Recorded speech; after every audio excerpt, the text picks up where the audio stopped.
ಸಂಬುದ್ಧ ಸರಣಿ ಮಾಲಿಕೆ 4. ಬುದ್ಧ ಮತ್ತು ಅಹಿಂಸೆ. ತಥಾಗತ ಬುದ್ಧ ಶಾಂತಿಯ ಪ್ರತೀಕ. ಭಾರತದಲ್ಲಿ ಶಾಂತಿಪ್ರಿಯ ಪ್ರತೀಕವಾದ ಬುದ್ಧನ ಇಲ್ಲವೇ ಬೌದ್ಧ ಧರ್ಮದ ಪ್ರಸ್ತಾಪ ಬಂದಾಗ ಬುದ್ಧನನ್ನು ಅಹಿಂಸೆಯೊಂದಿಗೆ ಗುರುತಿಸುವ ಬಹುದೊಡ್ಡ ವರ್ಗವಿದ್ದರೆ, ಮತ್ತೊಂದು ವರ್ಗ ಬುದ್ಧನ ಇಲ್ಲವೇ ಬೌದ್ಧ ಧರ್ಮದ ಅಹಿಂಸೆಯು ಹೋರಾಟದ ಮನೋಭಾವನೆಯನ್ನು ಕುಗ್ಗಿಸುವ, ಶರಣಾಗತಿಯನ್ನು ಸೂಚಿಸುವ ಸಂಕೇತವೆಂದು ಆಪಾದಿಸುವುದುಂಟು. ಹಾಗೆಯೇ ಜನರು ಬುದ್ಧನ ಅಹಿಂಸೆಯ ಪ್ರಶ್ನೆ ಬಂದಾಗ ಪ್ರಾಣಿ ಹಿಂಸೆಗೆ ಮಾತ್ರ ಸೀಮಿತಗೊಳಿಸುತ್ತಾರೆಯೇ ಹೊರತು ಮನುಷ್ಯನ ಪ್ರಾಣಹಿಂಸೆಯನ್ನು ಪರಿಗಣಿಸುವವರು ವಿರಳ. ಬುದ್ಧ ಪ್ರಾಣಹಿಂಸೆ ಎನ್ನುವ ಪದ ಬಳಸುವುದರೊಂದಿಗೆ ರಕ್ತ ಮಾಂಸದೊಂದಿಗೆ ಪ್ರಾಣ ಬೆರೆತಿರುವ ಸಕಲ ಬಳಗವನ್ನು ಒಳಗೊಂಡಿದ್ದಾನೆ.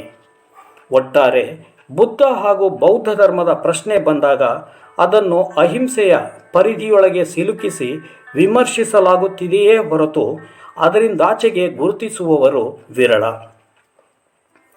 ಬುದ್ಧನ ಪಂಚಶೀಲಗಳಲ್ಲಿ ಅಹಿಂಸೆ ಅಥವಾ ಕೊಲ್ಲದಿರುವುದು ಒಂದು ಮುಖ್ಯ ಅಂಶವಾಗಿದೆ ಎನ್ನುವುದು ಅತ್ಯಂತ ಸ್ಪಷ್ಟ. ಅಹಿಂಸೆಯು ಕರುಣೆ ಹಾಗೂ ಮೈತ್ರಿಯೊಂದಿಗೆ ಬಿಡಿಸಲಾಗದ ಸಂಬಂಧವನ್ನು ಹೊಂದಿದೆ. ಆದರೆ ಇಂದು ಅನೇಕ ರಾಷ್ಟ್ರಗಳಲ್ಲಿ ಬುದ್ಧನ ಅನುಯಾಯಿಗಳು ಹರಡಿಕೊಂಡಿದ್ದು, ಅವರ ಹೆಚ್ಚಿನ ಅನುಯಾಯಿಗಳು ಮಾಂಸಾಹಾರಿಗಳಾಗಿದ್ದಾರೆ. ಹಿಂಸೆಗೂ ಮಾಂಸಾಹಾರಕ್ಕೂ ನಿಕಟ ಸಂಬಂಧವಿರುವಾಗ ಬುದ್ಧನ ಅನುಯಾಯಿಗಳು ಮಾಂಸಾಹಾರಿಗಳಾಗಿರುವುದೇಕೆ? ಪ್ರಪಂಚದ ದೈತ್ಯ ಶಕ್ತಿಗಳಾದ ಮತ್ತು ಆಕ್ರಮಣಕಾರರಾದ ಚೀನಾ ಜಪಾನಿನ ಬೌದ್ಧರು ಯಾವ ಅರ್ಥದಲ್ಲಿ ಬುದ್ಧನ ಅನುಯಾಯಿಗಳು? ಅವರು ಬುದ್ಧನ ಬೋಧನೆಗಳಿಗೆ ತಿಲಾಂಜಲಿ ಇತ್ತಿದ್ದಾರೆಯೇ? ಶ್ರೀಲಂಕಾದಲ್ಲಿ ವಿದೇಶಿ ಮೂಲದವರ ಗುಂಡಿಗೆ ಗುಂಡಿನ ಸುರಿಮಳೆಯನ್ನು ಸುರಿಸಲು ಪ್ರಚೋದನೆ ನೀಡುತ್ತಿರುವ ಬಿಕ್ಕುಗಳು ಬೌದ್ಧರಲ್ಲವೇ? ಹಿಂಸಾವಾದಿಗಳಾದ ಅಮೆರಿಕದ ಸೈನಿಕರು ವಿಯೆಟ್ನಾಂನಲ್ಲಿ ಹಿಂಸೆಯ ತಾಂಡವವಾಡುತ್ತಿದ್ದಾಗ ವಿಯೆಟ್ನಾಂ ಬೌದ್ಧರು ಅವರನ್ನು ಹಿಂಸೆಯಿಂದಲೇ ಹಿಮ್ಮೆಟ್ಟಿಸಿದಾಗ ಬುದ್ಧನ ಅಹಿಂಸಾ ಬೋಧನೆ ಎಲ್ಲಿಗೆ ಹೋಯಿತು ಎನ್ನುವ ಹತ್ತಾರು ಪ್ರಶ್ನೆಗಳು ಎದುರಾಗುತ್ತವೆಯಲ್ಲದೆ ಸಾಮಾನ್ಯ ಜನರಿಗೆ ಸಾಕಷ್ಟು ಗೊಂದಲಮಯವೂ ಮತ್ತು ಪ್ರಶ್ನಾರ್ಹವೂ ಆಗಿವೆ. ಭಾರತದಲ್ಲಿ ಬೌದ್ಧ ಧರ್ಮಕ್ಕೆ ಹತ್ತಿರವಾಗುತ್ತಿರುವ ಜನರು ಬುದ್ಧನ ಅಹಿಂಸಾ ತತ್ವದಲ್ಲಿ ಸಾಕಷ್ಟು ಗೊಂದಲಕ್ಕೀಡಾಗುತ್ತಿದ್ದಾರೆ. ಈ ಎಲ್ಲ ಗೊಂದಲಗಳ ಮಧ್ಯೆ ಉದ್ಭವವಾಗುವ ಪ್ರಶ್ನೆ ಎಂದರೆ ಅಹಿಂಸೆ ಎಂದರೇನು? ಅಹಿಂಸೆ ಬಗ್ಗೆ ಬುದ್ಧನ ಉತ್ತರವೇನು? ನಿಜ ಸ್ಥಿತಿ ಎಂದರೆ ಅಹಿಂಸೆಯ ಬಗ್ಗೆ ಬುದ್ಧನು ಎಲ್ಲಿಯೂ ತಾತ್ಪರ್ಯವನ್ನು ಕೊಟ್ಟಿರುವುದಿಲ್ಲವಾದ್ದರಿಂದ ಸಾಂದರ್ಭಿಕ ಸಾಕ್ಷ್ಯಾಧಾರಗಳಿಂದ ಮಾತ್ರ ಅಹಿಂಸೆಯ ಬಗ್ಗೆ ಬುದ್ಧನ ಇಂಗಿತವನ್ನು ಹೇಳಬೇಕಾಗಿದೆ. ಮೊದಲನೆಯದಾಗಿ, ಕೊಲ್ಲಬಾರದು ಎನ್ನುವ ಬುದ್ಧನು ಯಾರಾದರೂ ಭಿಕ್ಷೆಯಲ್ಲಿ ಮಾಂಸಾಹಾರ ನೀಡಿದಾಗ ತಿನ್ನಲು ಹಿಂಜರಿಯುತ್ತಿರಲಿಲ್ಲ. ಅಂಗುತ್ತರ ನಿಕಾಯದ ಪಂಚಕ ನಿಪಾತದಲ್ಲಿ ದೊರೆಯುವ ಆಧಾರದಿಂದ ಭಗವಾನ್ ಬುದ್ಧ ಚುಂದನು ನೀಡಿದ ಸೂಕರ ಮದ್ದವ ಎನ್ನುವ ಮಾಂಸ ಸೇವಿಸಿ ಅದು ಅಜೀರ್ಣವಾಗಿ ಪರಿನಿಬ್ಬಾಣವಾಗಿರುವ ಬಗ್ಗೆ ಉಲ್ಲೇಖವಿದ್ದು ಐತಿಹಾಸಿಕ ಸತ್ಯವೂ ಆಗಿದೆ. ಒಮ್ಮೆ ಉಗ್ಗ ಗಹಪತಿ ಬುದ್ಧನೆಡೆಗೆ ಬಂದು, ಬದಂತರೆ ಉತ್ಕೃಷ್ಟ ರೀತಿಯಲ್ಲಿ ಬೇಯಿಸಿ ತಯಾರಿಸಿದ ಉತ್ತಮ ಮಾಂಸವಿದೆ, ನನ್ನ ಮೇಲೆ ಕೃಪೆ ಇಟ್ಟು ಸ್ವೀಕರಿಸಬೇಕು ಎಂದಾಗ ಭಗವಂತರು ಕೃಪೆ ಇಟ್ಟು ಆ ಮಾಂಸವನ್ನು ಸ್ವೀಕರಿಸಿದರು. ಹಾಗೆಯೇ ಬುದ್ಧನ ದಾಯಾದಿಯಾದ ದೇವದತ್ತನು ಭಿಕ್ಷುಗಳು ಮಾಂಸಾಹಾರದ ಭಿಕ್ಷೆಯನ್ನು ಸ್ವೀಕರಿಸಬಾರದು ಎಂದಾಗ ಬುದ್ಧನು ಅದನ್ನು ವಿರೋಧಿಸಿದ. ಬುದ್ಧನ ಕಾಲದಲ್ಲಿ ಯಜ್ಞ ಯಾಗಾದಿಗಳಲ್ಲಿಯೂ ಹೊಟ್ಟೆ ಒರೆಯುವುದಕ್ಕಾಗಿಯೂ ನಾನಾ ಪ್ರಾಣಿಗಳು ಕೊಲ್ಲಲ್ಪಡುತ್ತಿದ್ದವು. ಪ್ರಾಣಿಗಳನ್ನು ಕೊಂದು ಮಾಂಸವನ್ನು ಕೂಡು ರಸ್ತೆಯಲ್ಲಿ ಮಾರುವ ರೂಢಿ ಸಹ ಇದ್ದಿತು. ಬುದ್ಧನು ಯಜ್ಞ ಯಾಗಾದಿಗಳಲ್ಲಿ ಪ್ರಾಣಿಗಳನ್ನು ಕೊಲ್ಲುವುದನ್ನು ವಿರೋಧಿಸಿದಷ್ಟು ಹೊಟ್ಟೆ ಒರೆಯುವುದಕ್ಕಾಗಿ ಕೊಲ್ಲುವ ಕೃತ್ಯವನ್ನು ತೀವ್ರವಾಗಿ ನಿಷೇಧಿಸಿದಂತೆ ಕಾಣುವುದಿಲ್ಲ ಮತ್ತು ಇಂತಹ ಕೃತ್ಯಕ್ಕೆ ತನ್ನ ಪ್ರವಚನದಲ್ಲಿ ಎಲ್ಲಿಯೂ ನಿಷೇಧದ ಒತ್ತು ಕಂಡುಬರುವುದಿಲ್ಲ. ಬುದ್ಧನು ಬಿಕ್ಕುಗಳಿಗೋಸ್ಕರವೇ ಕೊಲ್ಲಲು ಬಯಸುವುದನ್ನು ಎಂದೂ ಒಪ್ಪುತ್ತಿರಲಿಲ್ಲ. ಮಧ್ಯಮ ನಿಕಾಯದ ಜೀವಕ ಸೂತ್ರದಲ್ಲಿ ಈ ಅಂಶವನ್ನು ಕಾಣಬಹುದು.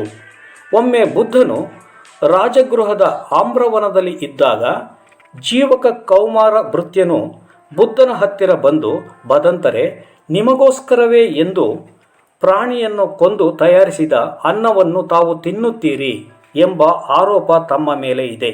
ಅದು ನಿಜವೇ ಎಂದಾಗ ಬುದ್ಧನು, ಈ ಆರೋಪವು ಪೂರ್ತಿಯಾಗಿ ಸುಳ್ಳಾದದ್ದು. ನಮಗೋಸ್ಕರವೇ ಪ್ರಾಣಿವಧೆ ಮಾಡಿದ್ದನ್ನು ನಾವು ನೋಡಿದರೆ, ಕೇಳಿದರೆ ಹಾಗೂ ಸಂಶಯ ಬಂದರೆ ಅಂತಹ ಅನ್ನವು ನಿಷಿದ್ಧವಿದೆ ಎಂದು ನಾನೆನ್ನುತ್ತೇನೆ. ಇದರಿಂದ ಸ್ಪಷ್ಟಪಡಿಸಿಕೊಳ್ಳಬಹುದಾದ ಅಂಶವೆಂದರೆ, ಬುದ್ಧನು ಕೊಲ್ಲುವ ಅವಶ್ಯಕತೆ ಮತ್ತು ಕೊಲ್ಲಲು ಬಯಸುವುದು ಇವೆರಡರ ಅರ್ಥವನ್ನು ಸ್ಪಷ್ಟವಾಗಿ ತಿಳಿದುಕೊಂಡಿದ್ದ ಎಂಬುದು. ಅಂದರೆ ಬುದ್ಧನು ಕೊಂದು ತಿನ್ನುವ ಅವಶ್ಯಕತೆ ಇದ್ದಾಗ ಕೊಲ್ಲುವುದನ್ನು ನಿಷೇಧಿಸಲಿಲ್ಲ. ಒಂದು ಪ್ರಾಣಿಯನ್ನು ಕೊಲ್ಲುವ ಅವಶ್ಯಕತೆ ಇದೆಯೇ ಅಥವಾ ಇಲ್ಲವೇ ಎಂಬುದನ್ನು ಬುದ್ಧನು ಸಂದರ್ಭೋಚಿತವಾಗಿ ಮಾನವರ ತೀರ್ಮಾನಕ್ಕೆ ಬಿಟ್ಟಿದ್ದಾನಲ್ಲದೆ ಯಾವ ಅತಿರೇಕದ ತೀರ್ಮಾನವನ್ನು ತನ್ನ ಪ್ರವಚನದಲ್ಲಿ ನೀಡಿರುವುದಿಲ್ಲ. ಅಂದಿನ ವೈದಿಕರು ಯಜ್ಞ ಯಾಗಗಳಲ್ಲಿ ಪ್ರಾಣಿಯನ್ನು ಬಲಿ ಕೊಡುವ ನೀತಿಯನ್ನಾಗಲಿ, ಜೈನರ ಅಹಿಂಸೆಯೇ ಪರಮಧರ್ಮ ಎನ್ನುವ ನೀತಿಯನ್ನಾಗಲಿ ಮಾನ್ಯ ಮಾಡದೆ ಇವೆರಡರ ನಡುವಿನ ಮಧ್ಯಮ ಮಾರ್ಗವನ್ನು ಅನುಸರಿಸಿದ್ದಾನೆ. ಯುದ್ಧ ಅಥವಾ ದಂಗೆಯಂತಹ ಸಂದರ್ಭಗಳಲ್ಲಿ ಬುದ್ಧನ ಬೋಧನೆ ಏನು ಎಂಬುದನ್ನು ತಿಳಿಯುವುದು ಒಳಿತು. ಒಮ್ಮೆ ಮಗಧ ದೇಶದ ಗಡಿ ಪ್ರಾಂತ್ಯದಲ್ಲಿ ಕೆಲವರು ದಂಗೆ ಎದ್ದಾಗ ಅಲ್ಲಿಯ ದೊರೆ ಬಿಂಬಸಾರನು ತನ್ನ ದಂಡನಾಯಕನನ್ನು ಕರೆದು ದಂಗೆ ಎದ್ದಿರುವ ಜನರನ್ನು ಶಿಕ್ಷಿಸಿ ಶಾಂತಿ ಕಾಪಾಡಬೇಕೆಂದು ಆದೇಶಿಸಿದನು. ದಂಡನಾಯಕನು ಈ ಆಜ್ಞೆಯನ್ನು ಕೆಳಹಂತದ ಸೈನ್ಯಾಧಿಕಾರಿಗಳಿಗೆ ರವಾನಿಸಿದನು. ಆದರೆ ಹೆಚ್ಚಿನ ಸೈನ್ಯಾಧಿಕಾರಿಗಳು ಬುದ್ಧನ ಅಹಿಂಸಾ ತತ್ವವನ್ನು ನೆಪ ಮಾಡಿಕೊಂಡು ದಂಡಾಧಿಕಾರಿಯ ಆಜ್ಞೆಯನ್ನು ಪಾಲಿಸದೆ ಬಿಕ್ಕುಗಳಿಂದ ಪಬ್ಬಜ ಅಂದರೆ ದೀಕ್ಷೆ ಪಡೆದುಕೊಂಡು ಬುದ್ಧನ ನೆರಳಲ್ಲಿ ಆಶ್ರಯ ಪಡೆದುಕೊಳ್ಳಲು ಯತ್ನಿಸಿದಾಗ ದೊರೆ ಬಿಂಬಸಾರನು ಬುದ್ಧನನ್ನು ಕಂಡು ಈ ವಿಪತ್ತಿನಿಂದ ಪಾರು ಮಾಡಲು ಬೇಡಿಕೊಂಡಾಗ ಬುದ್ಧನು ಈ ರೀತಿ ಉತ್ತರಿಸಿದನು: ಸೈನಿಕರು ಅಹಿಂಸೆಯ ವೇಷದಲ್ಲಿ ಕರ್ತವ್ಯಚ್ಯುತಿ ಮಾಡಬಾರದು. ಸೈನಿಕರು ಅಹಿಂಸೆಯ ವೇಷ ತೊಟ್ಟು ದೊರೆಗೂ ಮತ್ತು ದೇಶಕ್ಕೂ ಅನ್ಯಾಯ ಮಾಡಬಾರದು. ಹಾಗೂ ಈ ರೀತಿ ಕರ್ತವ್ಯ ವಿಮುಖರಾಗುವುದು ನನಗೆ ಬೇಕಿಲ್ಲ ಎಂದನು. ತದನಂತರ ಬುದ್ಧನು ಬಿಕ್ಕು ಸಂಘದಲ್ಲಿ ಒಂದು ನಿಯಮವನ್ನು ರೂಪಿಸಿ ದೀಕ್ಷೆ ನೀಡುವ ಬಿಕ್ಕುಗಳಿಗೆ ಈ ರೀತಿ ಹೇಳಿದನು: ಓ ಬಿಕ್ಕುಗಳೇ, ದೊರೆಯ ಬಳಿ ಸೇವೆ ಸಲ್ಲಿಸುವವರಿಗೆ ನೀವು ಪಬ್ಬಜ ಅಂದರೆ ದೀಕ್ಷೆ ನೀಡಬೇಡಿ. ಯಾರು ಪಬ್ಬಜ ನೀಡುತ್ತಾರೋ ಅವರು ದುಃಖಿತ ಅಪರಾಧ ಮಾಡಿದವರಾಗುತ್ತಾರೆ. ಭಗವಾನ್ ಮಹಾವೀರನ ಅನುಯಾಯಿಯೂ ಸಿಪಾಯಿಯೂ ಆದ ಸಿನ ಎಂಬ ವ್ಯಕ್ತಿಯು ಅಹಿಂಸಾ ತತ್ವದಲ್ಲಿ ದ್ವಂದ್ವವುಳ್ಳವನಾಗಿ ಬುದ್ಧನನ್ನು ಭೇಟಿಯಾದವನೇ: ತಥಾಗತರೇ, ನಾನೊಬ್ಬ ಸಿಪಾಯಿ. ಯುದ್ಧ, ದಂಗೆ ಇತ್ಯಾದಿಗಳಲ್ಲಿ ದೊರೆಯ ಆಜ್ಞೆಯನ್ನು ಪಾಲಿಸಬೇಕು. ದುಷ್ಟರು ಶಿಷ್ಟರನ್ನು ಹಿಂಸಿಸುವಾಗ ದುಷ್ಟರನ್ನು ಶಿಕ್ಷಿಸಬೇಕು. ದಯೆ ಕರುಣೆಯನ್ನು ಬೋಧಿಸುವ ತಥಾಗತರು ಇದನ್ನು ಒಪ್ಪುತ್ತಾರೆಯೇ? ದಯೆ ಕರುಣೆ ಎಂದು ಶರಣಾಗತಿಗೆ ಈಡಾಗಬೇಕೇ ಎಂದಾಗ ಬುದ್ಧನು ಹೀಗೆ ಪ್ರತಿಕ್ರಿಯಿಸಿದನು: ಪ್ರತಿಯೊಬ್ಬರೂ ತಮ್ಮ ತಮ್ಮ ಕರ್ತವ್ಯವನ್ನು ಪಾಲಿಸಲೇಬೇಕು. ಯಾರಿಗೆ ಶಿಕ್ಷೆಯಾಗಬೇಕೋ ಅಂತಹವರಿಗೆ ಶಿಕ್ಷೆಯಾಗಲೇಬೇಕು. ಯಾರಿಗೆ ಸನ್ಮಾನವಾಗಬೇಕೋ ಅಂತಹವರಿಗೆ ಸನ್ಮಾನವಾಗಬೇಕು. ಜೀವವಿರುವ ಎಲ್ಲ ಪ್ರಾಣಿಗಳಲ್ಲಿ ಪ್ರೀತಿ ಹಾಗೂ ದಯೆ ಇರಬೇಕು. ಆದರೆ ಪ್ರೀತಿ ಹಾಗೂ ದಯೆಯು ಶಿಕ್ಷೆ ಆಗಬೇಕಾದವರಿಗೆ ವಿನಾಯಿತಿ ಇರಬೇಕೆಂದಲ್ಲ ಎಂದನು. ಬುದ್ಧನ ಅಹಿಂಸಾ ತತ್ವವು ಯಾವ ರೀತಿಯದು ಎಂಬುದು ಮೇಲಿನ ಪ್ರಸಂಗಗಳು ಸ್ಪಷ್ಟಪಡಿಸುತ್ತವೆ. ಬುದ್ಧನ ಪ್ರಕಾರ ಹಿಂಸೆಯನ್ನು ಅಹಿಂಸೆಯಿಂದ ಸರಿಪಡಿಸಬಹುದು ಎಂಬುದೇ ಹೊರತು ಹಿಂಸೆಯು ಅಹಿಂಸೆಯ ಮೇಲೆ, ಕೆಟ್ಟದ್ದು ಒಳ್ಳೆಯದರ ಮೇಲೆ, ದುಷ್ಟರು ಶಿಷ್ಟರ ಮೇಲೆ ಸವಾರಿ ಮಾಡಬೇಕು ಎಂಬ ಬೋಧನೆ ಅದರಲ್ಲಿಲ್ಲ. ಬುದ್ಧನು ಅಹಿಂಸೆಯ ಪರವಾಗಿ ನಿಂತರೂ ಅಹಿಂಸೆ ಸೋಲುವ ಪ್ರಸಂಗ ಬಂದರೆ ತಿರುಗಿ ಬೀಳುವುದೇ ಅಂತಿಮ ಎಂಬುದನ್ನು ಸಹ ಅಲ್ಲಗೆಳೆಯಲಿಲ್ಲ. ಹಿಂಸೆ ಎದುರಾದಾಗ ಸ್ವರಕ್ಷಣೆಗೆ ತಿರುಗಿ ಬೀಳುವುದು ಹಿಂಸೆಯಲ್ಲ ಅಲ್ಲವೇ?